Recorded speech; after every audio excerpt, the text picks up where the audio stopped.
seem like the type to love and leave and disappear right after the song. So give me the night to show you and hold you. Don't leave me out here dancing alone.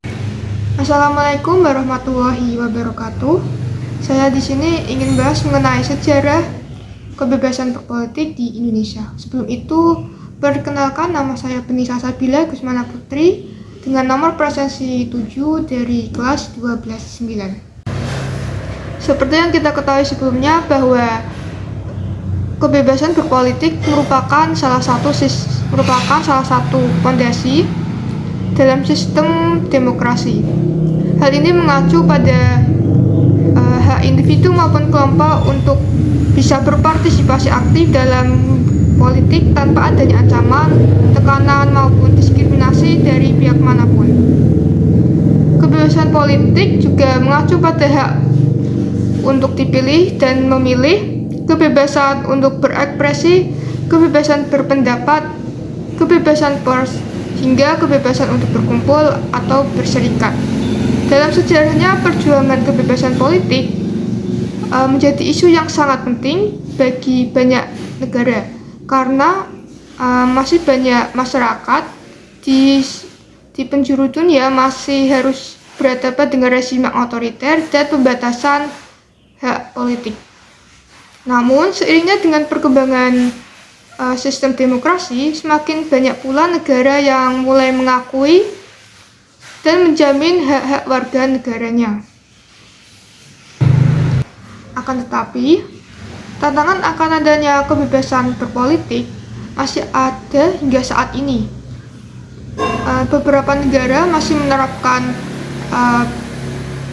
pembatasan terhadap oposisi pemerintahan, mengendalikan media dengan dalih keamanan nasional.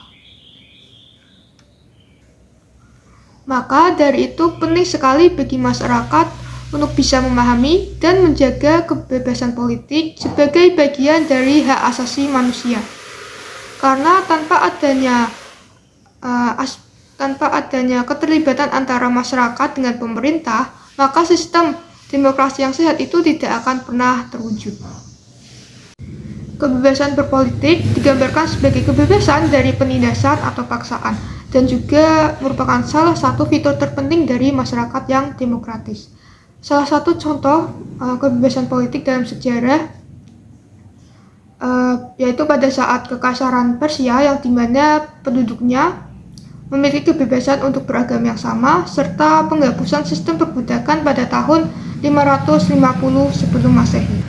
Kebebasan berpendapat merupakan bagian dari hak asasi manusia yang dijamin oleh Konstitusi Indonesia.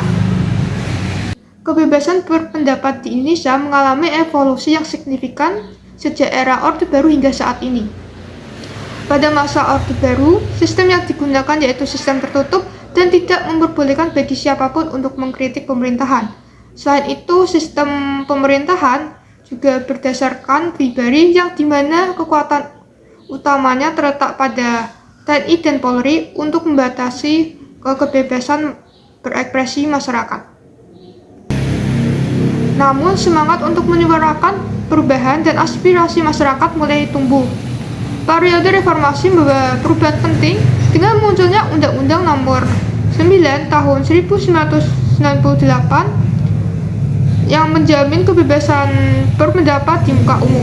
Selain itu ada peraturan-peraturan yang melindungi hak asasi manusia, yaitu pada pasal 28E Amandemen kedua UUD tahun 1945, yaitu tentang pentingnya kebebasan untuk berserikat dan berpendapat. Tentunya hal ini membuka peluang bagi masyarakat untuk bisa terus menyuarakan suara mereka dan memberi saran untuk perkembangan pemerintahan. Dengan pemahaman yang mendalam tentang hak asasi manusia, masyarakat dapat terlibat secara positif dalam proses perubahan dan pembangunan yang berkelanjutan. Kemudian ada salah satu kebijakan pada masa era Orde Baru, yaitu terjadi penyederhanaan partai politik. Partai politik Di Indonesia yang pada saat itu dominan hanya ada 3, yaitu P3, Partai Golkar, dan PDI Perjuangan. Namun setelah masa reformasi tahun 1998, mulai banyak partai politik yang bermunculan hingga pernah mencapai ratusan partai. Pada tahun 2004, Indonesia mengadakan pemilu langsung untuk pertama kalinya yang dinilai lebih relevan dan untuk mengurangi politik uang dalam pemilu. Pada masa itu ada 5 pasang calon kepala negara yang mengikuti pemilihan umum langsung presiden dan wakil presiden. Di antaranya ada Megawati Soekarno Putri dan Hasyim Muzadi, Wiranto dan Salahuddin, SBY dan Yusuf Kala, Amin Rais dan Suswono Yudho, serta Hamzahas dan Agung Gumelar. Pemilu langsung yang diadakan 2 putaran ini berhasil meloloskan 2 pasangan, yakni SBY dan Yusuf Kala dengan Megawati Soekarno Putri dan Hasyim Muzadi. Hasilnya SBY dan Yusuf Kala memperoleh suara terbanyak pada tahun 2004. Sejak saat itu, pemilihan presiden dan wakil presiden dilaksanakan pemilu langsung oleh rakyat. Setelah itu, munculnya istilah citizen journalism sebagai salah satu dampak reformasi tahun 1998 yang menuntut adanya kebebasan pers. Kebebasan pers sendiri baru digaungkan pada masa pemerintahan B.J. Habibie. Selain itu ada perundang-undangan mengenai kebebasan pers yang tercantum pada Undang-Undang Nomor 40 Tahun 1999 yang memberikan jaminan hukum kepada para wartawan yang sedang melakukan profesinya.